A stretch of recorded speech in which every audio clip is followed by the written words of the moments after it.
ये सऊदीया के अंदर आके जो है ना भीख मांग रहा है, ये देखें।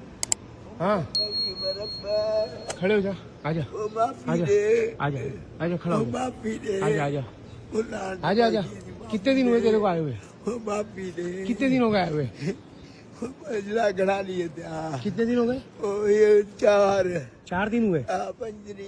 कितने पैसे, कितने उम्र पर आया ना? उम्र आया है। हाँ फिर वो मुझे गुनाह कहती है। आप मेरी बात सुनो, 5-6 दिन उम्र पर आए हुए हो, 2-3 लाख।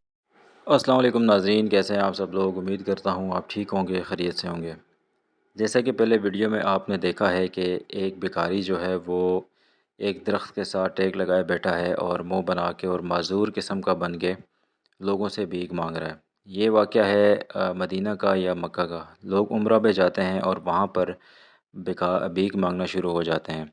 ज़्यादातर पाकिस्तानी आजकल इस तरह कर रहे हैं कि जो पाकिस्तानी भिखारी हैं जो यहाँ पे भी भीख मांगते हैं, वो पैसे जमा करके उम्रे का टिकट लेते हैं और सऊदी अरब में जाके मक्का में और मदीना में जाके मदीना की गलियों में, मक्का में, फुटपाथ्स पे या हरम के अंदर भी लोगों से जो है वो मदद तलब करते हैं और लोगों को कहते हैं कि हम गरीब हैं, हमसे चोरी हो गया सारा कुछ और हमारे पास कुछ भी नहीं है, तो हमारी मदद की जाए। और ये वीडियो भी आपने देखी है कि किस तरह ये भिखारी जो है वो भीख मांग रहा है। इस तरह से पाकिस्तान का नाम जो है ये रोशन कर रहे हैं, जिस तरीके से वो आप देख रहे हैं। और पाकिस्तान के ऊपर और जितने भी हमारी एम्बेसीज़ और पाकिस्तानियों के ऊपर क्या इसके असरात पड़ रहे होंगे, वो भी आप सबको बखूबी मालूम है।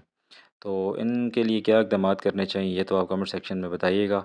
और मज़ीद वीडियोज़ और अपडेट्स के लिए चैनल को ज़रूर सब्सक्राइब कीजिएगा, ताकि आपको आने वाली वीडियोज़ मिलती रहें। तो चलिए मज़ीद भी वीडियोज़ देखते हैं, फिर मिलते हैं नेक्स्ट वीडियो में। अपना बहुत सारा ख्याल रखिएगा, दुआओं में याद रखिएगा और कमेंट सेक्शन में अपनी कमेंट्स का इज़हार ज़रूर कीजिएगा। अल्लाह हाफ़िज़।